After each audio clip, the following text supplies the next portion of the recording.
Welcome to Elements of KAOS, where I discuss the code and techniques used to create the KAOS library for the Tandy Color Computer 3. And today we're going to dive into memory management and how you can manually allocate and even release and reuse memory at runtime in an efficient and an effective way in Motorola 6809 assembly language. Now, of course, there are a wide variety of ways to manage runtime memory allocations, but we'll only be covering two of those here.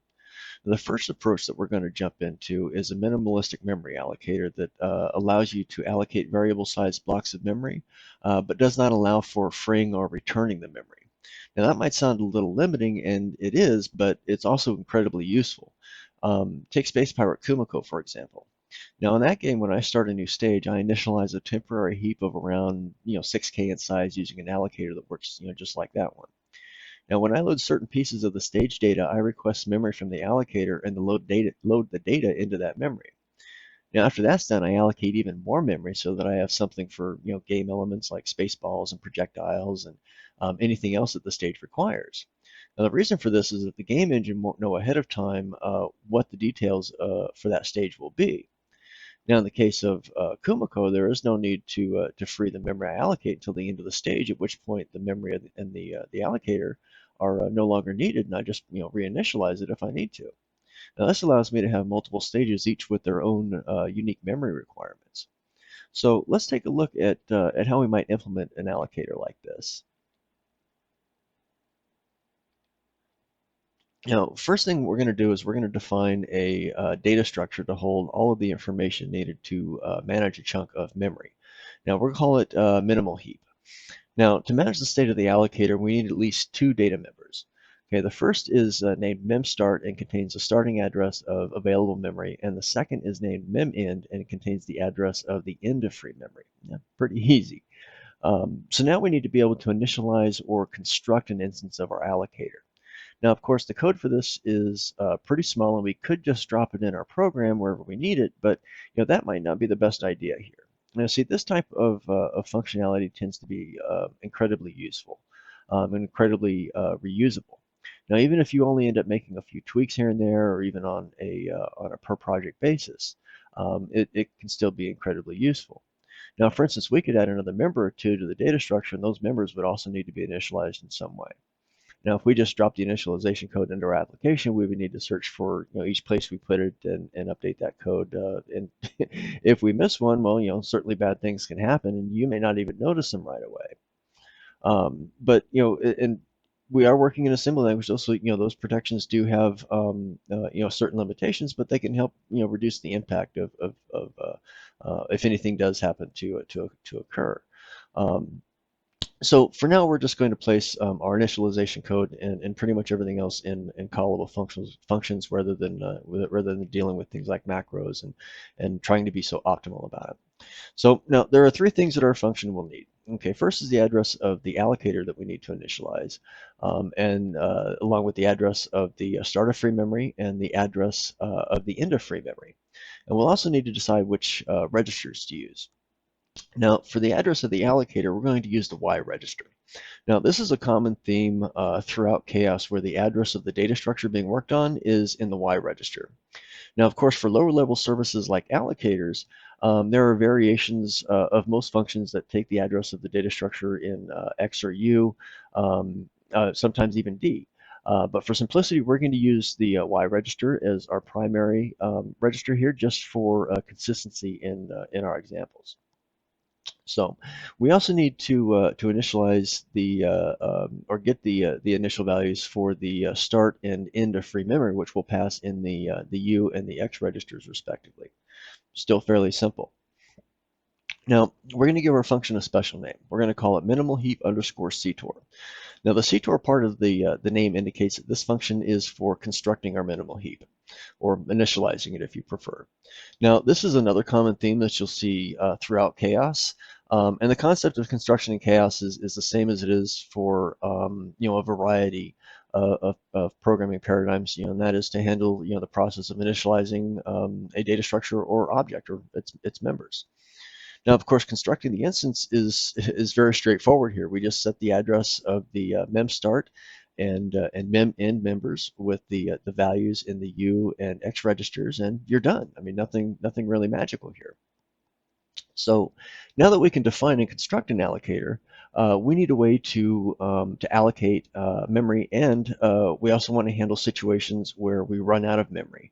And this is very important. If you run into a problem with memory allocation, just stop the program. Have it blue screen of death, if you will. But you don't have to put a whole lot of checks in there unless that's the type of application that you're working on where those type of failures are actually expected. But in a game like Kumiko, I would rather just have the entire application fail to tell me that I've exceeded into a place where I shouldn't be.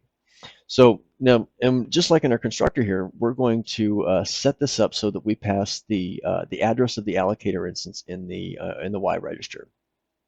And we're also going to take a 16-bit value in the D register to specify the amount of memory that we want to allocate.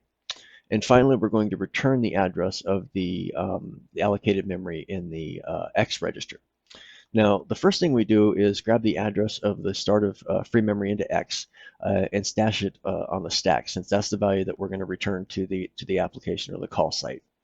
And then we adjust the address in X by the number of bytes requested, and that will be the new starting address of free memory. So the next time we call it, that's where we'll allocate from. And we also compare that address in X to the end address of available memory to check to see if we're trying to allocate more memory than is available. Now, if we do detect that we're trying to allocate too much memory, then we call a function that reports the error and soft locks the application, like I mentioned earlier. Now, keep in mind that it would be far better to check the requested memory size against the total number of bytes available, but we're going to keep it easy, just and simple for our examples here. Now, and finally, if we haven't run out of memory, we save the new starting address of free memory and pop the address of the allocated memory from the stack and return. And that's really it. Now let's take a look at how we use our allocator here. Now, the first thing that we'll add is an instance of the allocator row code, and we'll call it myHeap. And we also need to define a couple of symbolics to specify the fixed addresses for the start and end of our heap memory. This is just a common practice. So we'll also and we'll call those myHeap start mem and myHeap end mem. So next we're going to construct the allocator. So we just load the value of myHeap start mem into U, the value of myHeap end mem into X, and the address of myHeap into Y, and then we call the constructor minimal heap underscore CTOR. And now your allocator is initialized and ready for use. So now we can use it to dynamically allocate memory by loading the address of myHeap into the Y register, like we did before, the number of bytes that we want to allocate into the D register, and then call the minimal heap allocate function. And then we just do something with the with the address returned in the X register. Still pretty simple. I mean, so simple that actually that's all there is to it. So keep in mind that this approach satisfies a very specific need and is not suitable for all situations, but it does work as a foundation. Is useful even to other allocators. For instance, what if we need to frequently allocate and free several fixed size blocks of memory?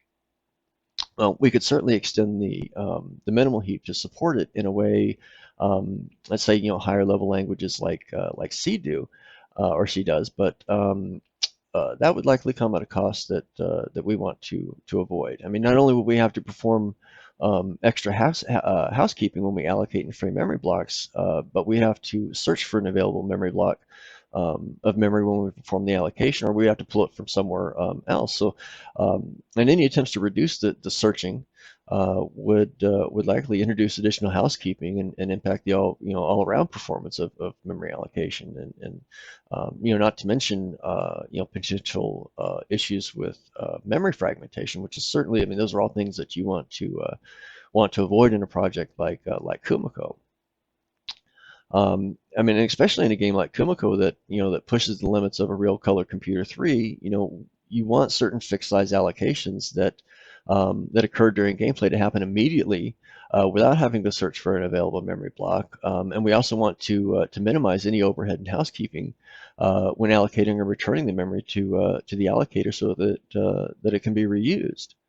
For example, in Kumiko, when an enemy ship fires a projectile, the memory that it uses has to come from somewhere. And when the projectile leaves the display or collides with the player and it's no longer needed, something has to be done with that memory. And there are stages in the game where there can be 32 enemy projectiles on the display. So not only does a lot of recycling happen, but the projectiles can be destroyed in any order. But the good news for that is that that each of those projectiles use the same amount of memory, which allows us to use an allocator called a memory pool. Now, in computer science, a memory pool is just a collection of fixed size blocks that are ready to be used. They allow an application to allocate, access, and release memory blocks or blocks of memory in a pretty efficient and effective way, at least usually.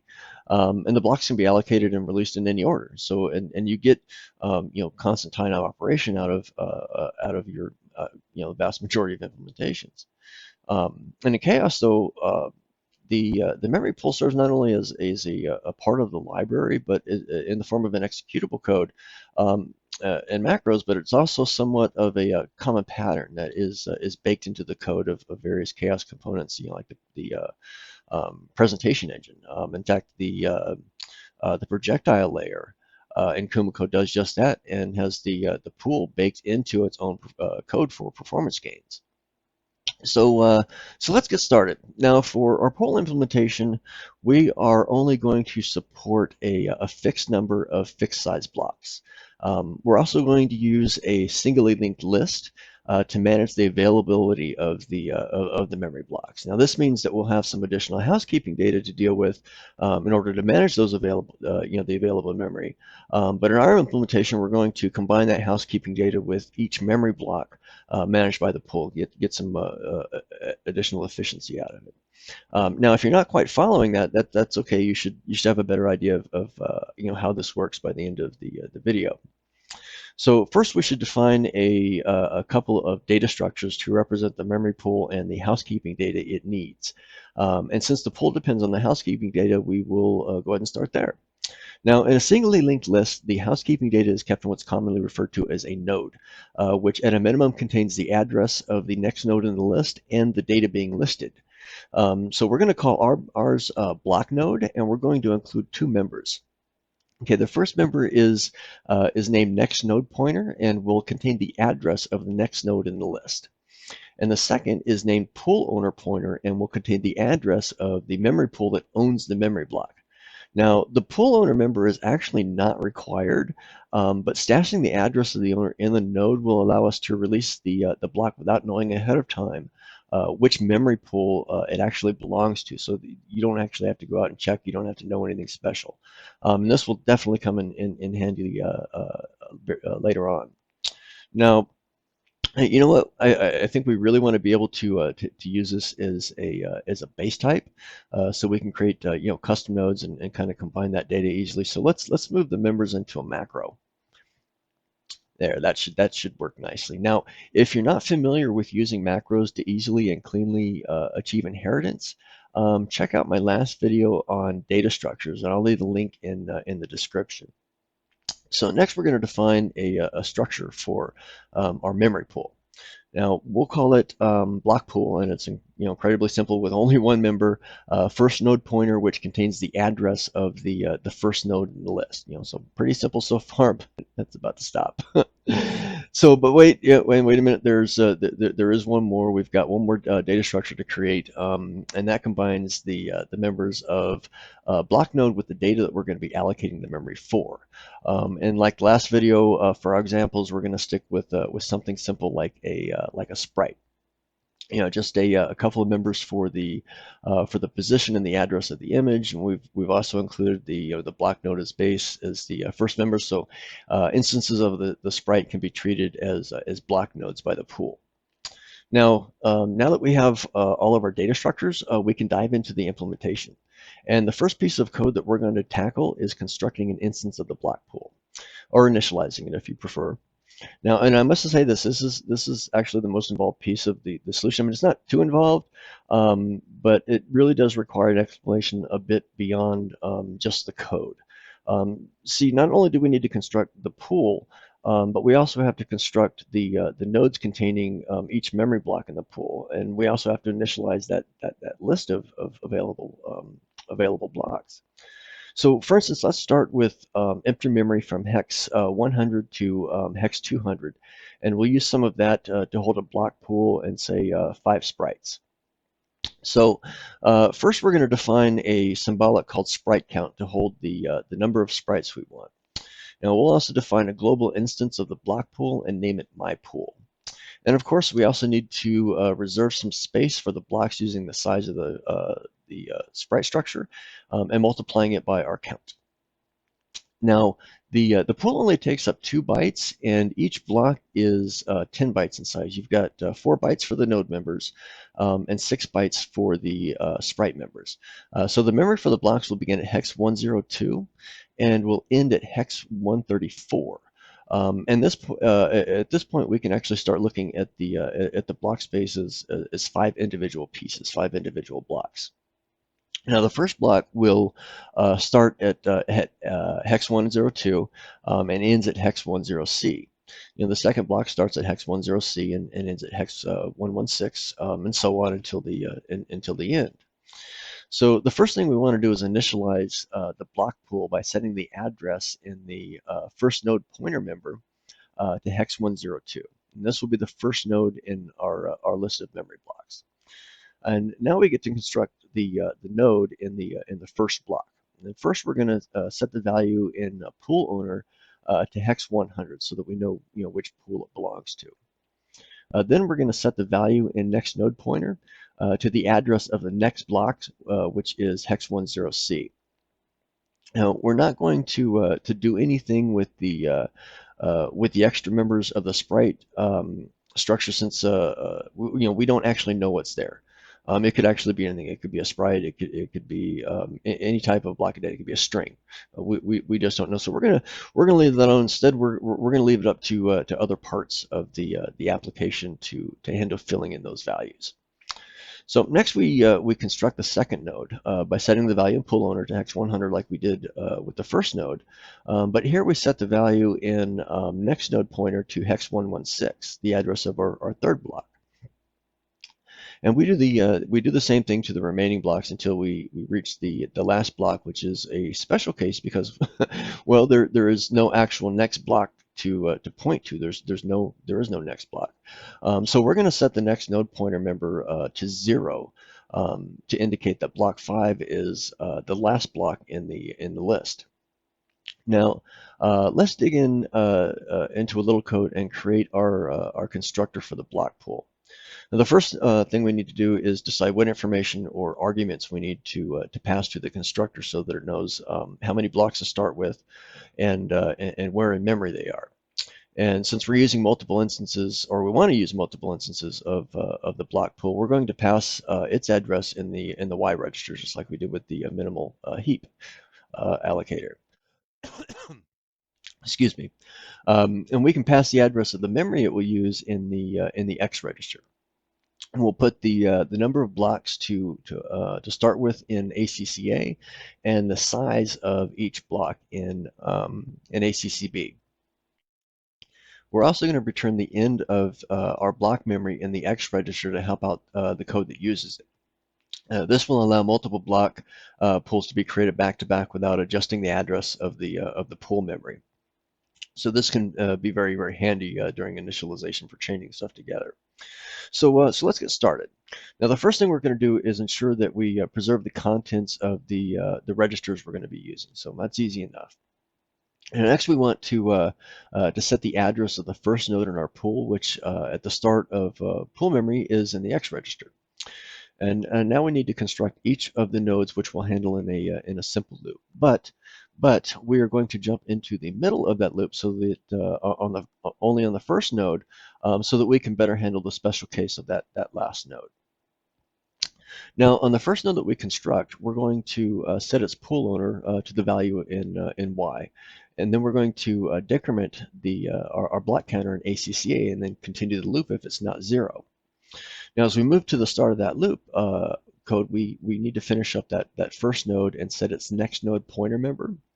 And we do this by stashing the address of the first node into U, adjusting the address in the X register to point to the second memory block, and then save that value in the next node pointer member of the previous node. That's a mouthful, ain't it?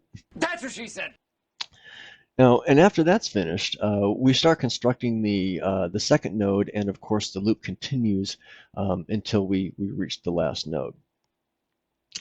And once we finish the loop, we have two quick things to finish up, though. First, we need to finish constructing the very last node by setting the next node pointer member to null, which in KAOS is a symbolic representing the value 0. And then we adjust the address of the last node in the X register so that it points to the end of pool memory, and we can return it to the caller. So let's take a quick look at how we call our constructor with the pool we defined earlier. So we simply load the address of my pool into Y, the address of block space into X, the number of blocks we want to create in ACCA, which is in this case is 5, and the size of each sprite into ACCB, which is in this case is 10 bytes. And finally, we call the constructor. Now we have a memory pool that has 5 blocks available and ready to be used. But in order to use it, we're going to need a couple more functions. Now, the first is a fetch function that we can call to retrieve a block of memory from the pool, and the second is a release function so that we can give that memory block back to the pool. So pretty easy, give and take. So let's start with creating a function to fetch a block from the memory pool. Now, anytime we need a block from the pool, we will always retrieve the first available block in the list. And since we will be giving that block to the application, we also need to remove it from that list of available blocks. Otherwise, we might give it out to again while it's still being used, and of course likely end up giving the same one out every single time. That's not what we want. So looking at our example, the first block in our list is located at hex 102. Now the first thing we need to do is update the pool so that it points to the second node in the list. And we do this by setting the pool's first node pointer member to the same value in the next node pointer member of the first node, which is hex 10C. That's another mouthful. That's what she said. Now, the next thing we need to do, or well, really rather should do, is in the block we are returning, we set the next node pointer member to 0. And for me, that's more of a debug thing. I always set that during debug, and I have other code that will check for that at certain places just as a sanity check. You don't have to do it; it's certainly optional, but I certainly do recommend it at the very least as a debug check. So now, and finally, we give the memory block back to, or give it out to the application. Now, the next time that we fetch a block of memory from the pool, the first available block in the list will be at hex 10C. Now, again, we just update the first node pointer member of the pool to the second node in the list at hex 116 and return the block at hex 10C. And we'll do that until the very last block is given to the application, and we will set the value of the first node pointer member to 0. Now remember that the very last node already has its next node pointer member set to null. So as we unlink that last block, setting it to null in the pool will actually happen naturally. So there's nothing extra that you have to do with that. So let's take a look at the code. Now, for our fetch function, we will pass the address of the block pool in the Y register, and we will return the address of the next available block in the U register. And we're going to name our function block pool fetch. This way, we know that it fetches something and belongs to our block pool. Now, the first thing we do is save the registers we're going to use, and that's pretty standard here. Then we get started by retrieving the address of the first node in our list from the first node pointer member of the pool into the U register. And if the value is 0, we call a special function to report an out-of-memory error and soft lock the machines. We did in our last allocator. So the next thing we do is we need to remove that first node from our list of available memory blocks. And we do this by retrieving the address of the second block into the D register from the next node pointer member of the first node and saving it to the first node pointer member of the pool. Then in the block that we're returning, we set the next node pointer member to null. Good. More mouthfuls. Thankfully, that's the last of it. No, it's not. And finally, we restore our registers and we return. Now in Kumiko, the game will take that block from the pool. It will initialize the sprite members and add it to its own list for the projectiles to draw. In fact, it uses the block node members for handling that portion of the listing. But what happens when that projectile hits the player ship and or disappears from the screen for some reason? Well, we need to give it back to the memory pool so that it can be reused by another enemy. Now, luckily, doing that is fairly easy. In fact, it is pretty much the reverse of what we did with the fetch function. Instead of removing the block from the front of the list, we're going to just insert this one that we're returning to the front of the list.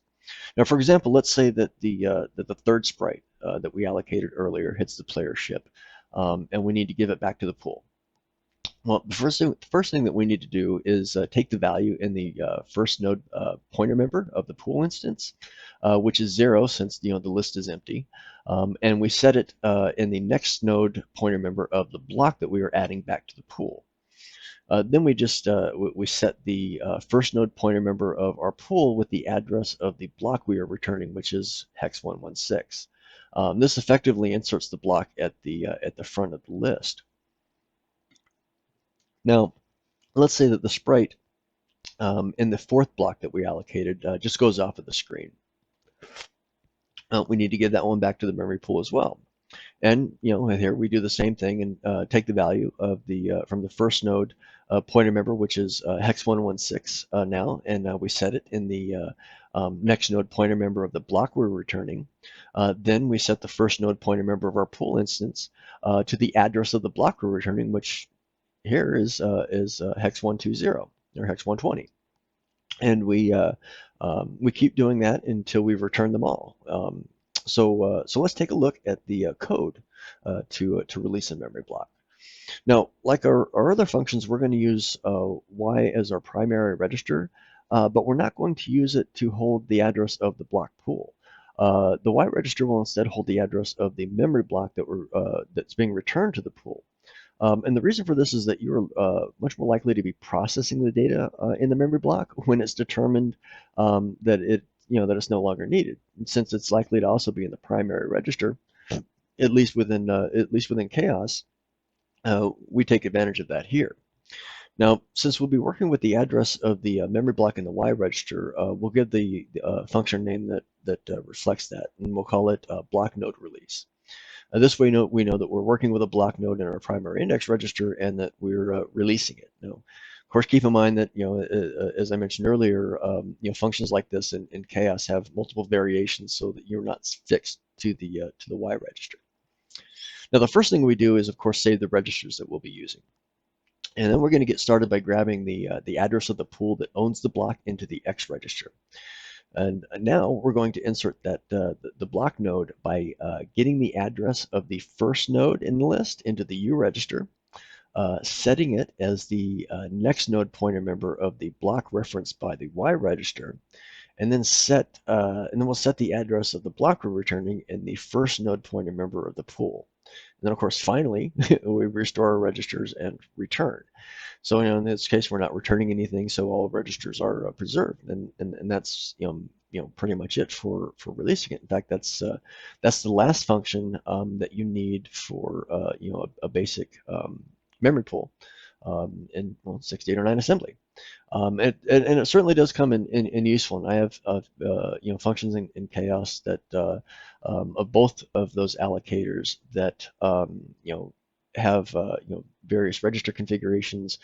Some even use the D in a place where you might normally do an X or a normal index register. And there are good reasons for that. I mean, there are functions in Kumiko and particularly in projectile handling where if you have to do some collision detection, you've got a lot of comparisons, and you want to make sure that things like the X register is available for that, because your 16-bit comparison in the X register is one cycle less than all the others.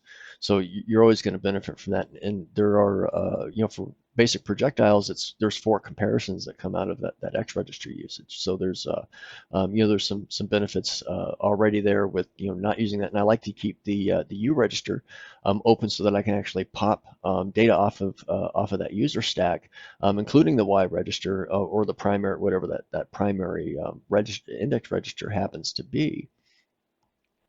Now, there are certainly a wide variety of ways to configure the or to implement even these two the examples of the allocators that I've given here today. And there are a lot of absolutely a lot of ways to expand on what's here. These are certainly just basic examples that I have pulled from within KAOS. They don't actually reflect some of the actual code. Some of it is certainly different. There are branching is I don't use the long branches. I've actually excluded some of that code just for simplicity. And then I've got everything in macros. So these functions that do wrap it really just handle the preserving of registers and actually having something to call, which does come in handy. And then there are actually other patterns that you can apply with allocators like this, particularly factory type allocators, where you have a chunk of code that is responsible for constructing or kicking off the construction of various types of objects or data structures in your code, and you want to have some flexibility there. You want to be able to pull it from whichever memory pool or memory allocator makes sense. So being able to pass that information on to or have it stashed into in with a factory type implementation can make things incredibly easy. I found in KAOS things like the package loader, which has a lot of dynamic tables, or tables for dynamically loading all kinds of data. It has been incredibly useful in that factory uh, pattern, along with allocators, especially like the two that I've brought here or presented here. Great experience with those. So of course, you also have to keep in mind that not every memory allocator works for all situations. And when you're talking about performance related type of issues, particularly in a game like Kumiko, where you have a lot of allocations and frees that are happening. I mean, I've got patterns that you're bursting 8 projectiles at a time, and you may have 24 on the screen. So having an array and having to search that array in order to allocate those just doesn't work. It's certainly easier. Certainly more performant on the release portion of it, but overall you end up at least twice as slow with using an array, at least on a lot of on larger arrays, 12, 16, 20, 24 elements. You're doing a lot of searches. Your worst case scenario is that you search 24 different items at roughly 17 cycles per iteration.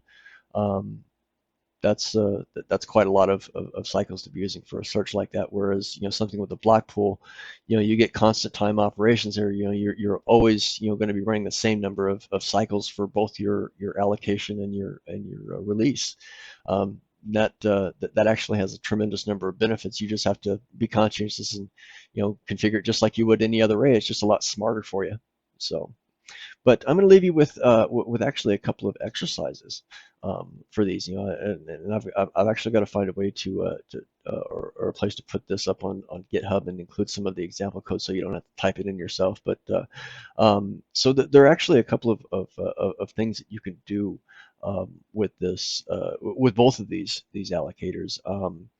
The first is to create a variation of the memory pool that depends on an instance of the minimal heap or the minimal allocator. And that way, when the pool runs out of available blocks, it can allocate one new block from the minimal heap, initialize it as a block node, and then return that to the caller. So then the caller is going to go to return that block at some point, and when it does, it just becomes part of the memory used by the block pool or the memory pool. And that's also another technique that I use in Kumiko because you might have 10 or 15 bytes or even 100 bytes left over out of that 6K heap that I created at the start of that stage that I can use for overflow, just in case I do kind of miss it. It's that backup, and I only take that extra hit of that extra allocation once. So having something like that around can be incredibly useful as well. So you can also create a version of block pool fetch that can allocate multiple blocks. Maybe call it block pool fetch mini. And you return the address of the first node it allocates in the U register and the address of the last node it allocates in the X register. Now it should maintain the node links between the next pointer member except for the last node, which should have it set to 0. And of course, you have to remove all of those from the list, and you have to search to make sure that there's that many, or you have to fail. And then of course, ultimately you can combine both of those into one single complicated allocator that is actually pretty efficient at handling a dynamic number of fixed size blocks without a lot of effort and with using only the resources that you've got available to you. So, but until next time, happy cocoaing.